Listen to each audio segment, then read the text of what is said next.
Trump threatened Canada on Christmas. Now 1,500 American workers are paying the price. On Christmas Day 2025, while most Americans were opening presents with their families, Donald Trump decided to start a war nobody asked for, not with guns or sanctions, but with a single, calculated insult aimed at America's closest ally. He suggested Canada should become the 51st state. He called Prime Minister Mark Carney a governor, not a prime minister. He threatened their sovereignty, their economy, and their national identity, all on Christmas Day, for no strategic reason anyone could explain. What happened next is something Trump never anticipated. A consumer rebellion. Millions of ordinary Canadians, without any government order, without any new laws, simply decided to stop buying American products. And they didn't boycott randomly. They targeted the industries that fund the Republican Party. Today, we're going to break down exactly what happened, who's really paying the price, and why this story matters far beyond bourbon or trade statistics. Right now, as you're watching this, Jim Beam's main distillery sits idle. A facility that has been running continuously since 1935 is shut down for all of this year. 1,500 unionized workers are in limbo. Jack Daniels has already laid off workers after a 65% drop in Canadian sales. Kentucky Owl Bourbon declared bankruptcy. The entire $9 billion bourbon industry is in freefall. And here's what makes this story even more disturbing. The companies aren't telling the truth about why. They're blaming everything from site enhancements to Gen Z drinking habits. But Kentucky newspapers aren't buying it. They're telling readers to ask Canada if you want the real story. This isn't just about bourbon or trade wars. It's about what happens when political leaders make decisions based on ego instead of strategy. It's about who actually pays when those decisions backfire. And it's about a fundamental truth Trump has never understood. You cannot bully people into respect. Eventually, they push back. By the end of this video, you'll understand exactly how one Christmas Day provocation set off a chain reaction, destroying American jobs, why the Republican establishment is staying silent while their own voters suffer, and what this means for America's economic power on the world stage. Let's start at the beginning. Number 1. The Christmas provocation that changed everything. December 25th, 2025. A day most people associate with family, gratitude, and goodwill. Donald Trump chose this day to publicly humiliate America's largest trading partner and closest ally. It started with a series of posts that even by Trump's standards were extraordinary. He floated the idea that Canada should become the 51st state. He referred to Prime Minister Mark Carney not as Prime Minister, but as Governor, a deliberate insult to Canadian sovereignty. He threatened their economy, their national identity, and their place as an independent nation. Trump didn't stop there. In the same breath, he went after Greenland and Panama, as if claiming other nations' territory was just another Tuesday. The message was clear. In Trump's worldview, America's allies aren't partners. They're subordinates who should be grateful for the privilege of doing business with us. Here's what makes this particularly reckless. Canada isn't just any trading partner. They're our largest. Roughly 75% of Canadian exports go to the United States. The two economies are deeply intertwined. Supply chains, manufacturing, energy, agriculture, millions of jobs on both sides of the border depend on this relationship functioning smoothly. And Trump decided to threaten all of that on Christmas Day, for no strategic reason anyone could discern. The immediate reaction in Canada was fury, not from the government, which responded through diplomatic channels, but from ordinary Canadians who felt personally insulted. Social media exploded. The hashtag #BuyCanadian started trending. People began sharing lists of American products to avoid and Canadian alternatives to support. Within weeks, what started as social media outrage transformed into something far more organized and far more dangerous to American economic interests. Trump, fundamentally, does not understand how people work. He operates on the delusion that bullying, threats, and intimidation produce respect or cooperation. It's the logic of a schoolyard bully who's shocked when no one shows up to his birthday party. You cannot threaten people into friendship. You cannot strong-arm entire nations into better trade deals. Eventually, people push back. They organize, they find alternatives, and that's exactly what Canada did. Number 2, the boycott nobody saw coming. No government orders, no new legislation, no formal trade barriers, just millions of people making the same decision. We will not reward a bully with our consumer dollars. What emerged in Canada is being described as the largest consumer boycott in living memory. And what makes it remarkable is how organic it was. This wasn't a top-down directive from Ottawa. It was bottom-up. Neighbor talking to neighbor. Friends sharing social media posts. Families making conscious decisions at the grocery store, at the liquor store, at restaurants. The boycott spread through Facebook groups, Reddit communities, and local news coverage. Canadians started photographing American products on shelves and posting alternatives. Apps emerged to help identify country of origin. Restaurant owners began removing American spirits from their menus and advertising the change to attract customers. But here's the strategic brilliance that caught everyone off guard. The boycott wasn't random. It was targeted. Canadians didn't just stop buying American products generally. They specifically targeted industries that had been major donors to Republican campaigns and to Trump himself. Bourbon, wine, certain agricultural products. These weren't arbitrary choices. Someone understood that the most effective economic pressure hits the people who enabled the problem in the first place. The impact was almost immediate. Within months, American bourbon exports to Canada had collapsed by 85%. Not a decline, not a downturn, a collapse. Wine followed similar patterns. American agricultural products started getting passed over for Canadian and international alternatives, and the boycott showed no signs of weakening. If anything, it intensified as Trump continued making provocative statements. From an economic perspective, this is fascinating. We're often told that as consumers, as ordinary citizens, we're powerless against massive economic forces. Corporations are too big. Governments are too captured by special interests. The system is too rigged. The Canadian boycott proves otherwise. When enough people coordinate around shared goals and values, they can move markets, change outcomes, and hold powerful interests accountable in ways that formal politics often cannot. This is economic democracy in action, not through voting or lobbying, but through the simple act of choosing where to spend money. And nowhere has that collective choice been more devastating than in America's bourbon industry. Number 3, bourbon empire in freefall, 85%. That's how much of the Canadian bourbon market has vanished in a single year. This isn't a recession. This is an extinction event. Let's start with the most visible casualty.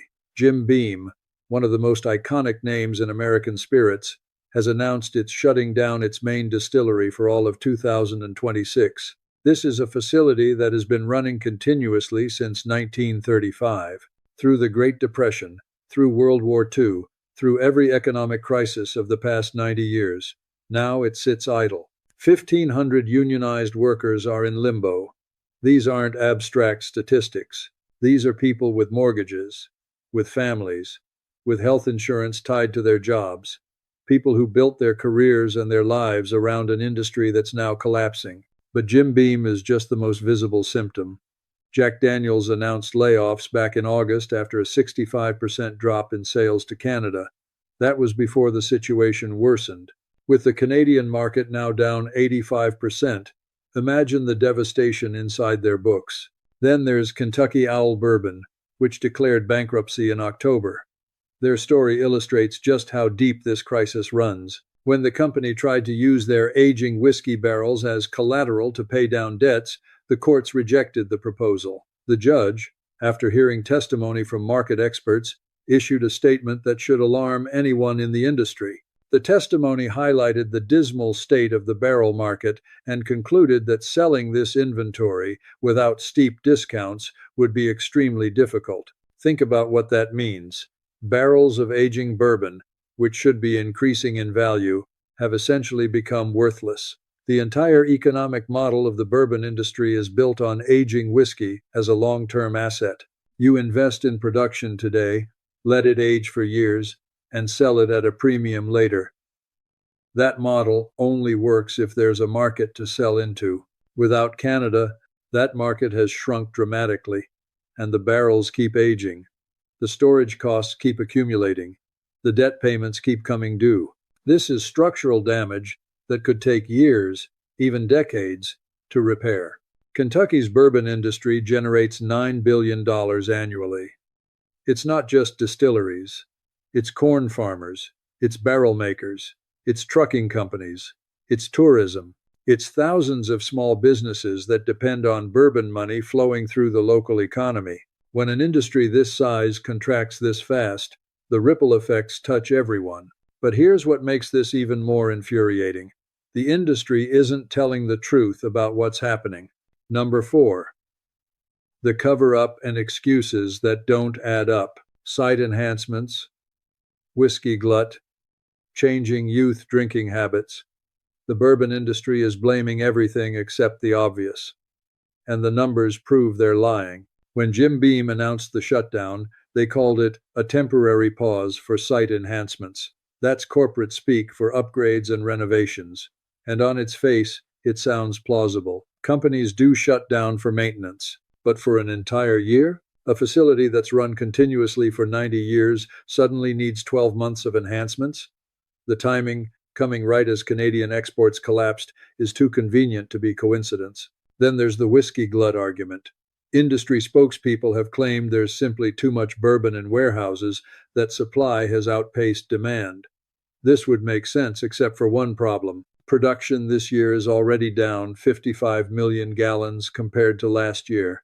If you're making dramatically less and still calling it a glut, something else is clearly going on. The most insulting excuse is blaming younger consumers. The argument goes that millennials and Gen Z are drinking less bourbon, preferring other spirits, or not drinking at all.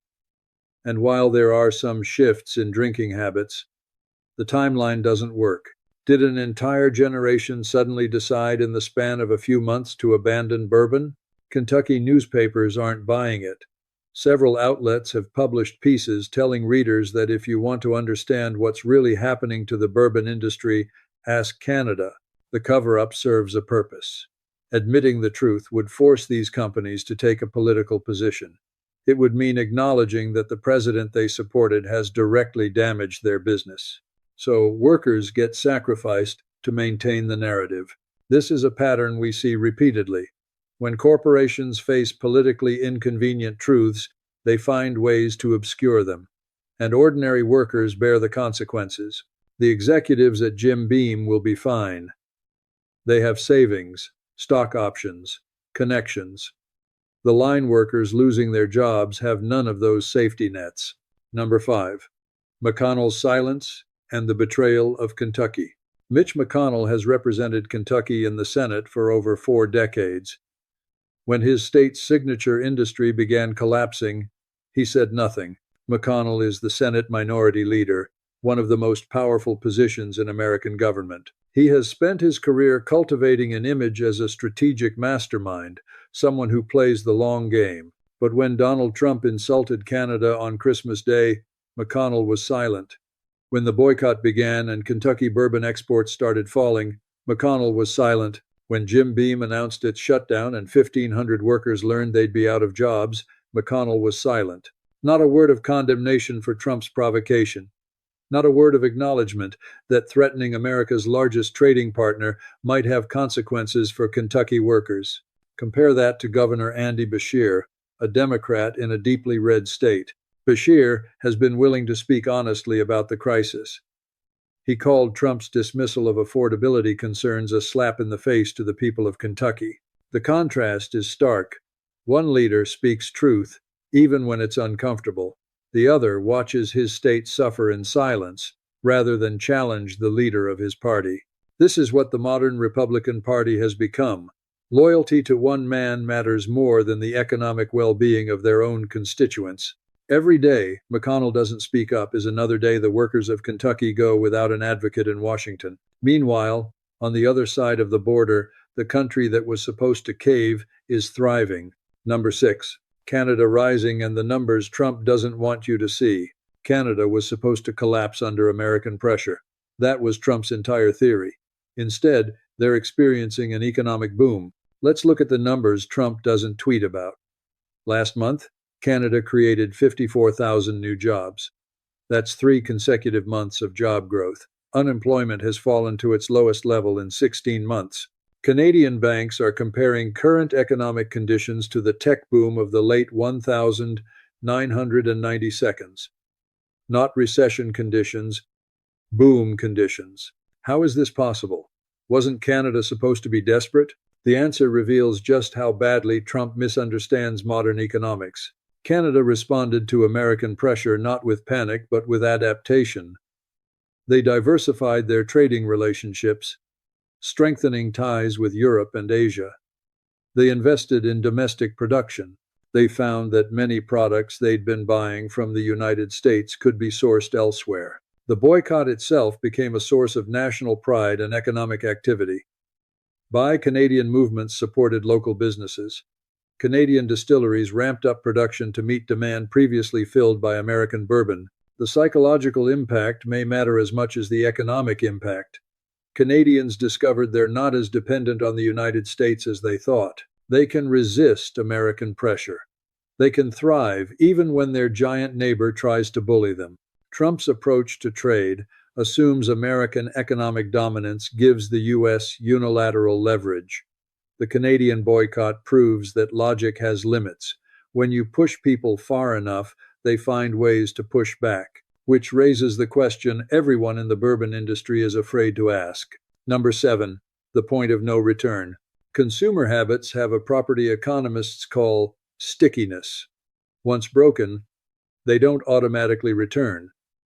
And right now, millions of Canadian consumers are forming new habits. Before the boycott, bourbon was a reflex in Canadian bars and restaurants. Bartenders reached for Jim Beam or Jack Daniels without thinking. It was the default choice. That habit is now broken.